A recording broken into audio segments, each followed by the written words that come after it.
नमस्कार दोस्तों। आपको इस वीडियो में चीन की रणनीति उल्टे भारी कैसे पड़ रही है और भारत ने कैसे चीन को चारों तरफ से घेर दिया है, इस वीडियो में इसके बारे में बताएंगे। कौन सी रणनीति है जो भारत के लिए फायदेमंद है? भारत की ब्रह्मोस क्रूज मिसाइल, जिसे देश के डिफेंस प्रोडक्ट्स का क्राउन ज्वेल्स माना जाता है, दक्षिण पूर्व एशिया के बाजार में अपनी उपस्थिति बढ़ाने में की कगार पर भी है और कई नई डील्स के अंतिम चरण में भी पहुंचने वाली है। ब्रह्मोस मिसाइल भारत के डीआरडी और रूस के एनपीओ माशिनो शस्त्रोनिया के बीच में एक ज्वाइंट वेंचर प्रोडक्ट है और इस मिसाइल का नाम ब्रह्मपुत्र मस्कोवा नदियों से लिया गया है। और हाल ही में के दिनों में अगर देखें तो इंडोनेशिया के भारत के से शक्तिशाली BrahMos supersonic anti ship cruise missile भी खरीदने के लिए समझौता लगभग फाइनल हो गया है। कई सारी सुर्खियां भी बटोर रही है मीडिया में। इसके अलावा इन जो घटनाक्रम है इसको अगर देखेंगे तो फिलीपींस जो पहले से ही इस मिसाइल का उपयोग कर रहा है, भारत का दिया मिसाइल, इसकी ताकतों पर पुराना विश्वास फिर से जताते हुए इस बार अपनी सेना के लिए एक और ऑर्डर की दिशा में आगे बढ़ा है। रिपोर्ट्स की माने तो मनीला नई दिल्ली के साथ अतिरिक्त ब्रह्मोस मिसाइल बैटरियों को सुरक्षित करने के लिए बातचीत हो रही है। फिलीपींस ही वो पहला देश है जो भारत निर्मित ब्रह्मोस मिसाइल का पहला ग्राहक होने का खिताब अपने पास रखा हुआ है। 2022 की बात है। फिलीपींस ने अपनी नौसेना के लिए ब्रह्मोस मिसाइल के तट आधारित किया और एंटी शिप वेरिएंट के 3 बैटरियों के लिए भारत के साथ 375 मिलियन अमेरिकी डॉलर का सौदा किया था।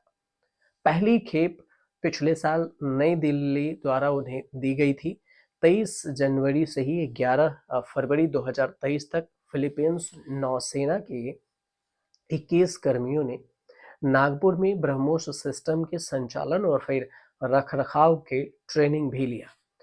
उसके बाद ट्रेनिंग पूरा करने पर उन्होंने तत्कालीन भारतीय जो वायुसेना है उसमें नौसेना है, भारतीय नौसेना, उसके प्रमुख हैं एडिशनल जो एडमिरल आर हरि कुमार, उनकी जो अंतरिम मिसाइल है उसका बेच भी उन्होंने प्रदान किया था कि ये ट्रेनिंग कंप्लीट कर ली है और इसके बेच उन्हें दी गई है।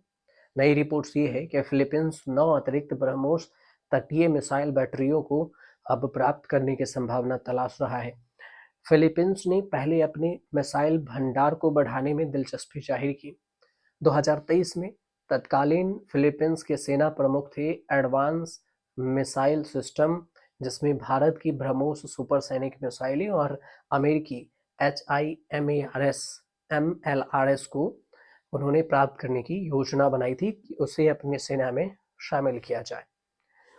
अब इससे चीन घिरता जा रहा है क्योंकि उस समय की अगर बात करें तो यह अनुमान लगाया गया था कि फिलीपींस सेना केवल 2 ब्रह्मोस बैटरियों का अपने पास वो लेने की बात कही है, लेकिन फिलीपींस सशस्त्र बलों की 2 सेवाओं में से तटीय रक्षा संचालन के लिए भी कुल 5 ब्रह्मोस बैटरियों की तैनाती की उम्मीद की थी।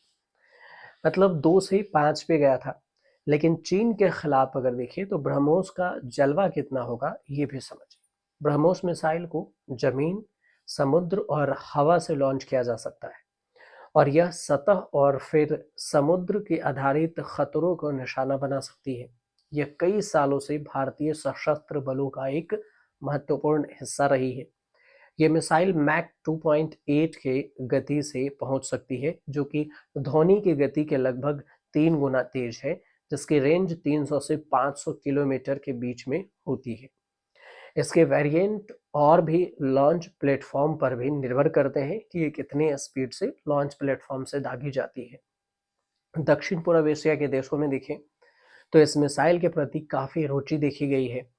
उदाहरण के लिए इंडोनेशिया को देखिए। इंडोनेशिया 450 बिलियन अमेरिकी डॉलर के सौदे पर साइन किया है और इसके लिए तैयार भी है, जो मीडिया में खबर भी बनी।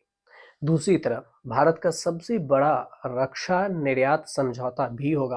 राष्ट्रपति जो प्रबोवो जो सुम्बियांतो जो गणतंत्र दिवस में भारत के मुख्य अतिथि भी हैं, वो भी इस पर सौदा किए हैं और इस दौरान सौदे को अंतिम रूप दिया गया है कि वो इससे मिसाइल को खरीद रहे हैं। इसके बाद देखिए, यूरेनेशियन जो टाइम्स है उसमें एक खबर छपी कि वियतनाम भी भारत के साथ लगभग 700 मिलियन डॉलर की मूल्य के मिसाइलें खरीदने के लिए बातचीत कर रहा है, जो कि इंडोनेशिया के सौदे से बड़ा होगा। हालांकि यह अभी स्पष्ट नहीं है कि कौन सा देश पहले सौदा करेगा।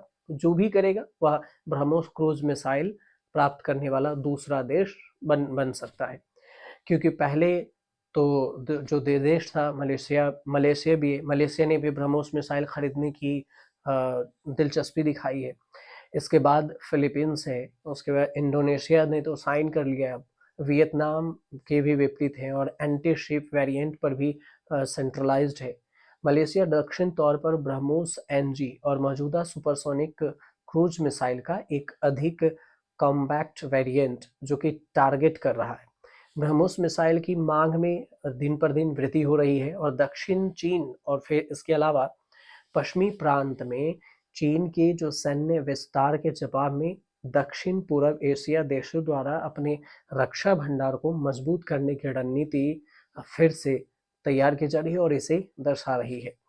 इस हिसाब से अगर देखें तो चीन के चारों तरफ से भारत का डंका बज रहा है और इस प्रकार ब्रह्मोस मिसाइल दक्षिण चीन सागर के तटीय राज्यों की सैन्य ताकतों के लिए एक रणनीति के रूप में महत्वपूर्ण भूमिका निभा सकती है, जिससे भारत के रक्षा निर्यात और क्षेत्रीय भू राजनीतिक सुरक्षा ढांचे को एक आकार देगा और इससे भारत को शक्ति भी मिलेगी। दूसरी तरफ बात यह भी है कि सालों से समुद्री सीमा विवादों की ओर जो इशारा करती हुई बीजिंग यानी कि चीन ने इन देशों को ब्रह्मोस मिसाइलों के निर्यात पर चुपचाप आपत्ति जताई। अब कुछ रिपोर्ट्स ये भी कहते हैं कि चीन ने इन बिक्री को रोकने के लिए मॉस्को से भी संपर्क किया, मतलब रूस की जो राजधानी है, लेकिन ऐसी आपत्तियां अब फीकी पड़ गई। रूस ने भी उस पर कुछ नहीं बोला, लेन देन पर कोई भी प्रभाव नहीं बोला और कोई भी जवाब नहीं दिया। तो इस हिसाब से अगर देखा जाए तो चीन अपने ही दक्षिण पूर्व एशिया की तरफ से सभी से घिरता जा रहा है और उसमें भारत इन सारे देशों को अपनी ब्रह्मोस की ताकत दिखा रहा है और उसे सौदा कर रही है। तो कहीं ना कहीं चीन पर इनडायरेक्टली दबाव बनाने के जो डिप्लोमेटिक तरीका है, डिप्लोमेसी में, उससे भारत पूरा प्रयास कर रहा है। फिलहाल जो ब्रह्मोस को लेकर जो खबर थी वो हमने आप तक पहुंचाई। अगर आपको सही लगे तो चैनल को सब्सक्राइब कीजिएगा, शेयर कीजिएगा और कमेंट कीजिएगा।